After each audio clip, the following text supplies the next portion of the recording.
It is my pleasure to introduce Zach Schafer, who is Assistant Secretary for Policy at the Maryland Department of the Environment. Zach brings over 15 years of policy expertise, previously serving as Director for Special Projects and Policy at the U.S. EPA Office of Water. Zach has also served as CEO of United for Infrastructure and has worked previously on climate and water policy at the White House Council for Environmental Quality. Thank you, Zach, for joining us.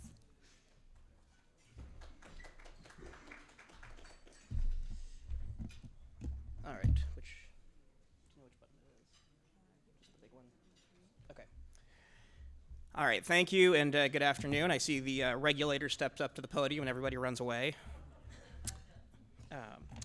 Thank you for having me, and just a big thank you to Mario and Gabelli Funds for having this conversation. I was here last year in my capacity as a Biden-Harris administration official, and glad to be here again this year as now at the state level, representing the Miller administration, and just really grateful that the financial community, the investor community, is leading and having these conversations because, as we'll talk about, it's really partnership across the public and the private sectors that's going to solve this problem. And so just thank you again, and thank you to Rosemary, to Rebecca, to Wayne, to the whole team for helping to make this happen. So I just wanted to start by just framing the conversation a little bit from where I sit now as a state regulator, but although these policy tools exist to a great extent at the federal level as well. This is a graphic I recently pulled together. It is a work in progress, so we can discuss sort of where things sit in the pyramid, and which are foundational versus which are aspirational at the top of the pyramid. But really, with this slide, I attempted to put together the universe of what are the levers that people in my position or in my department's position have to pull. And I'm sitting at the Maryland Department of the Environment. We're a regulator, about 1,500 different employees, inspectors, policymakers, enforcement and compliance folks. We have our own and some loan and financial financial investment tool folks as well. We have a number of different tools that we can levers that we can pull. And so, people come to us a lot of the time, and they might not understand what the levers are that we can use to address, PFAS or other issues. And so I just wanted to highlight sort of, how Maryland is approaching this issue. And this is not like we set out to build a pyramid. This is sort of my sort of post-game analysis of, how have we ended up where we are and what's working and what's not working. And so I think that, when you build a pyramid, you have to start at the base, and that comes, that's not going to start with hard regulations. It's not going to start with mandatory with standards, with mandatory monitoring. It starts with just discovering the problem, and it means investing in the science and in the research to understand both what are the risks, what are the hazards associated with something like PFAS. But also what's the scope of the problem. And so that's why we've been investing as much as we can at the state level in science and research, though there is no substitute for the kind of leadership that federal entities like EPA's Office of Research and Development have provided in the past on that. But then it's taking that science and research, taking the methods developed by EPA and others in the private sector, and doing voluntary monitoring, which you'll see we've really embarked on in a big way in Maryland, and then doing stakeholder education to understand the scope of the problem so that we can start wrapping our arms around it. Then we start to move up the pyramid. Thanks to active legislators in our state assembly, we do now have mandatory monitoring in a number of different areas. We've been directed to set action levels. Again, not standards, but levels that say, you should go and if someone's exceeding this level for a certain contaminant, you should go and investigate further. You should think about where it's coming from, what the potential risks are, who might it be harming, what are the strategies that could be deployed to mitigate it, and look at it at a case-by-case basis before going and setting a standard that might work well for some entities but not for others. We're looking at things like individual permits. So this isn't a whole class of permits, but on a case-by-case basis, again, where there's higher risk situations, we can build PFAS and other contaminants like them into the permits, whether it's building in monitoring or building in limits or baselines. And then developing mitigation plans, which again is a case-by-case way to work collaboratively with a polluter or with an entity that may have been a passive receiver but still has, some level of discharge coming off of their site that needs to be managed. So we're working to develop mitigation plans. You go further up the pyramid, and the way I look at it is the further up the pyramid you go, the harder it is to get there, the longer it takes, the more political capital and actual capital it takes. And that's where you start to get to the big things like general permits, class-wide permits, standards, things like what the MCLs are at the national level, but at the state level, there have been states, as Rob and others talked about, setting standards for drinking water for years. But that's only drinking water. What are the standards going to be for wastewater, for air emissions, for landfill leachate, for other facilities like that? And then there's the funding piece, which is a hard fight. It's only in the IIJA, the Infrastructure Investment and Jobs Act, that we saw the first dedicated large-scale federal funding to address PFAS in the water sector. That's just the water sector. Where do we get the funding to address it in land remediation? Where do we get it to address it in air emissions before it becomes a water pollution problem? And then at the very top of that, you have the conversations about banning or phasing out PFAS, which many states are starting to do. Either wholesale or in bits and pieces based on different types of products or product categories. And then, of course, there's the litigation. And really, I guess you could put litigation at any place in this pyramid. There's litigation from top to bottom and side to side. But thinking about the large-scale litigation against PFAS manufacturers, which states like Maryland are engaged on, and which we've seen in other states, really be the genesis for large-scale state funding and other action to address PFAS. So how does that lead to what Maryland is doing? And I'm going to breeze through most of these slides pretty quickly because I know Maryland, it's an important state, but it's only one of 50. But I think it is it's a good test case. I wouldn't call us the median state when it comes to action on PFAS. I also wouldn't call us the bleeding edge of the community of states when it comes to PFAS. I'd put us somewhere maybe in the top quintile or so. But we're really starting to pilot things that are going to be replicated in other states, or that we are replicating because we have seen other states do it. So I think that this has national and regional and certainly and national lessons learned for what you're going to see happening around the country. The way I like to organize the thinking about this is into these three buckets. It's about getting upstream of the problem, which, as I think we all know, the fastest, the easiest, and the lowest cost way to address PFAS is always going to be by stopping it from entering the environment in the first place. I know that when New Mexico went out to sell their proposed product phase out, the Secretary of the New Mexico Department of the Environment would put a bottle of the old pre-PFAS phase out Scotch Guard on the table in front of him at a community meeting and say, if this were to spill outside, it could cost $18 million to clean it up, that one bottle. So it's really about thinking about, and it may be gimmicky, but the point resonates, that it is so hard to capture this and put it back in the bottle once it's out. So getting upstream, reducing the higher risk exposures, even if they are downstream, even if that is more costly, it's still critical to do to protect public health, and then to clean up and hold polluters accountable. And so to do those, we're doing things from tracking down the sources, and these are industrial dischargers, these are military facilities, there are firefighting departments, it's federal facilities, state facilities, local facilities, private manufacturers. We're looking at industry action levels and mitigation plans for dischargers that discharge into wastewater treatment plants. There are some early product phase-outs in Maryland that were put into law a couple years ago. We're looking at permits, both individual permits and starting to think about general permits in the state, and then moving to reducing those higher risk exposures. We all know about the drinking water limits, but then in Maryland, biosolids are a very hot issue. And what to do about contaminated sewage sludge from wastewater treatment plants. Fish consumption advisories are also an important issue. As any of you who visited the Chesapeake Bay know, blue crabs, oysters, these are part of the lifeblood of the Maryland economy and Maryland culture. So when people start to get nervous about what's in my food, whether you're a commercial fisher or it's part of your just family heritage and how you find your protein, this is something that we get a lot of questions about and have to collect that data on, and then help people understand what are the relative risks and benefits of consuming those, of consuming contaminated food. And then we're also deploying funding through the Infrastructure Investment and Jobs Act to address PFAS and water infrastructure. And then toward the end of this, with holding polluters accountable, we are conducting investigations. We are using our enforcement tools to hold real violators accountable. But we're also working very collaboratively with some of them, where they never intended to release PFAS into the environment, and they want to find the source as much as we do because they live in that community and they drink the water from those wells. And so we're working very collaboratively with a lot of potential sources to hold them accountable and for themselves to hold themselves accountable and to clean up contamination where it's occurred. We have a few laws that have been passed at the state level that have really helped us catalyze action. It began in 2022 with what's called the George Walter Taylor Act. It's named after a firefighter who died of cancers that are believed to be linked to PFAS exposure through his work, through both the PPE, but also the combustion of contaminants that over the course of his life and career had some severe and adverse health effects.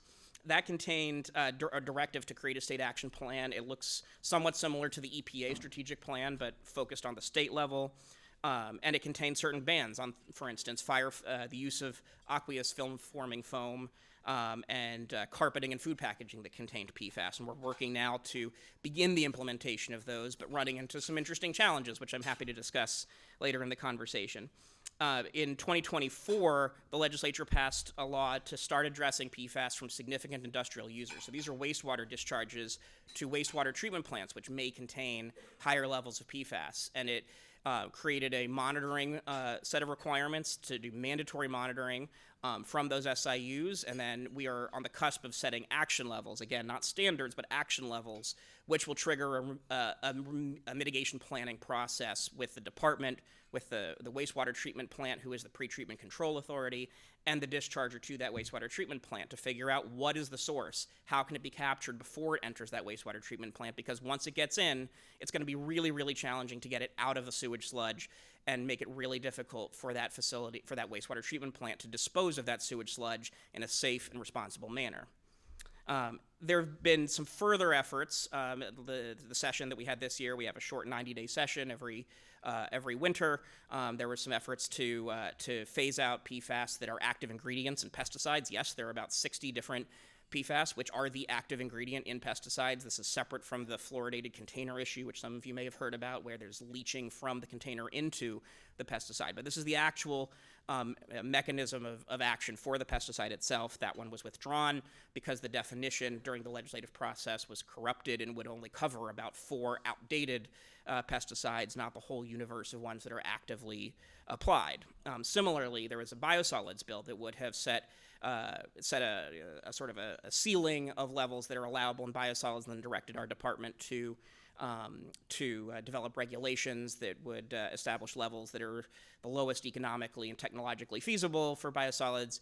It was somewhat controversial. It was withdrawn. I expect it to get reintroduced this year, which is to say this issue isn't going away. And we've seen this issue expanding into neighboring states like Virginia and Maryland, and it's coming from states as well like Texas and Maine and New Mexico. So biosolids, and really it's what to do about those levels of PFAS in wastewater and in sewage sludge that's driving that conversation, and that's going to be a national issue moving forward.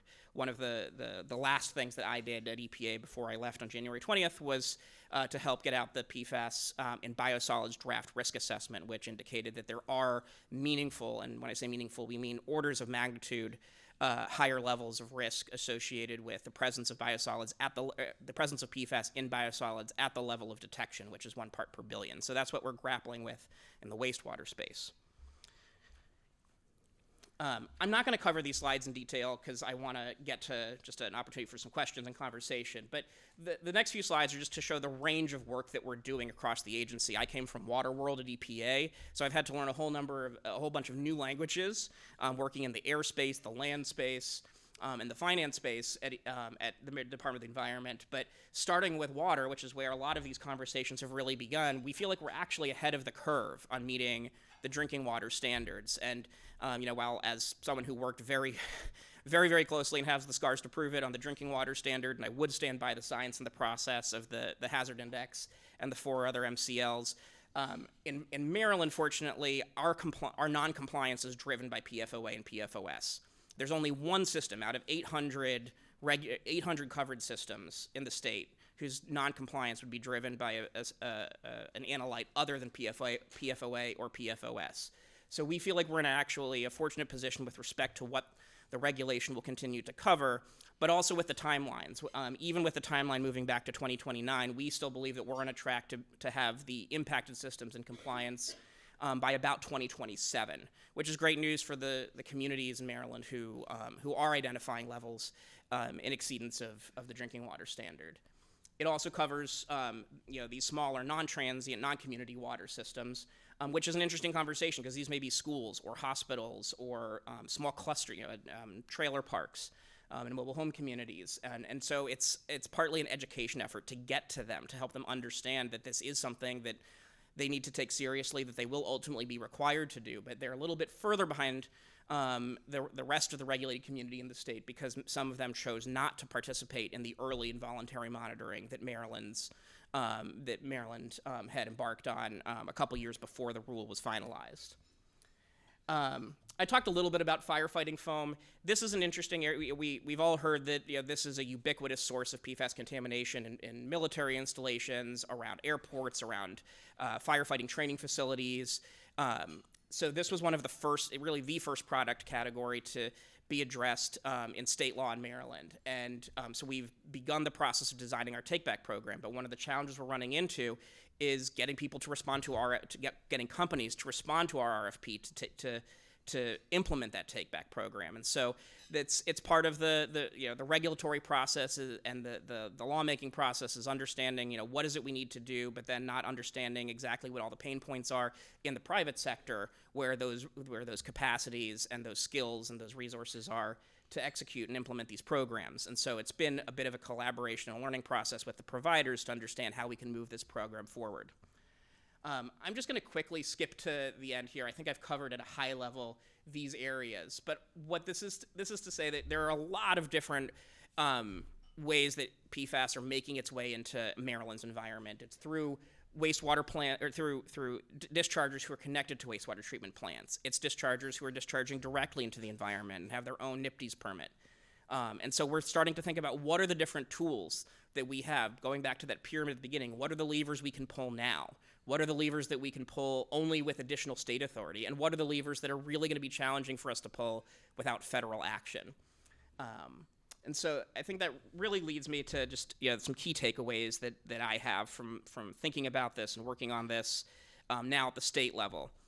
One is whatever you think you know about PFAS, it's not the end of the story. And this goes back to the original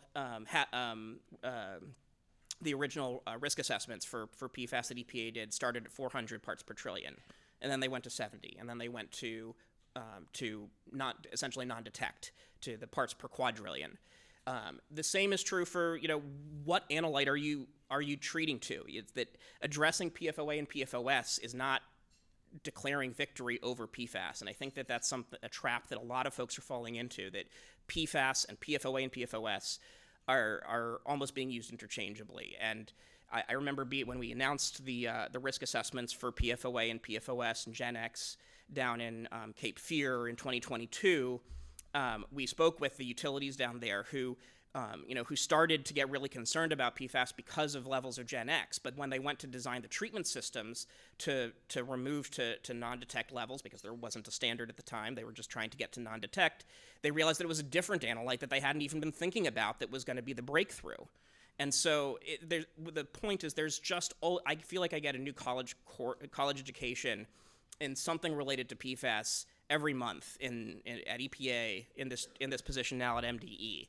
And so I think that, as we think about what the standards are now, what we know about the science of it now, it's continuing to evolve. None of it in a particularly positive direction with respect to the health effects, but in a very positive direction with respect to our ability to treat it, and a very positive direction with respect to our understanding of the costs and feasibility of treating it. And one of the things that I've been really enjoying seeing is as new market entrants enter the space to address the problem, the cost of addressing it keeps coming down. And that's really opening the door to a lot of communities, a lot of impacted stakeholders to start taking action now, even though the science, the hard risk assessments on other analytes may not be there. It's becoming possible to start addressing them. One of the observations I have is that states can move faster, but can't replace federal capacity and research. The breakup of the Office of Research and Development at EPA is of concern to me because the science that we rely on at the state level can't be done. We have one toxicologist at the Maryland Department of the Environment. EPA has divisions of toxicology. We can't do that science on our own. We also can't enter as easily into the kinds of CRADAs and research partnerships with private industry to test these and pilot these technologies as EPA and DoD and other federal agencies can. So, but state action can pave the way for federal action. One of the things that we saw at EPA was the fact that New Jersey and the New England states and California and Washington had set MCLs in drinking water and done a lot of that early research and done a lot of that early policy mechanism testing. That's what enabled us to move further and faster on the drinking water standard at the federal level. So it is a dialogue. It is a synthesis between the states and the federal government. Source control and downstream remediation, both are necessary. As I talked about near the beginning, we have to get upstream of the problem, and we also have to address higher levels of contamination at their source, even if it's not fair, even if it costs communities, even if it costs polluters. We have to address both at the same time. States are eager to pilot new solutions. We are doing this in Maryland. It can get hard, especially when you get to that community engagement phase. No community wants to be the guinea pig for testing out some new technology, but the alternative is worse. Doing nothing is worse. And so we are looking at ways that we can pilot with technology providers to do programs that, with appropriate safeguards, with appropriate monitoring, really do create the foundation of knowledge that we need, that EPA and others will need to take action in the future. And it goes without saying that greater public and private investment will be necessary. We know that the $10 billion provided in the IIJA is a drop in the bucket when it comes to this issue. There's money from the litigation that that is helping in certain states, but again, it's not going to be nearly enough. And so thinking about new and creative finance mechanisms and partnerships between the public and private sector to address this, not just in the drinking water space, but in the cleanup space as well, are going to be essential. And then just more partnership between the public and the private sectors. When it comes to developing the science, piloting what kinds of engagements work, and really figuring out how the state level, the private sector, and local communities where this is all playing out can work more effectively together. So with that, I'll stop there and I guess turn it back to you for questions. Thank you, Zach. That was so interesting. Your perspective from both the state and federal level is really valuable. I wanted to open it up with a policymaking question. Specifically, we know PFAS aren't a new issue, but the policymaking and federal action specifically took on new urgency during the last administration. What do you think drove that progress, and how do you see that changing under the current administration? It's a great question. Is this on? Okay.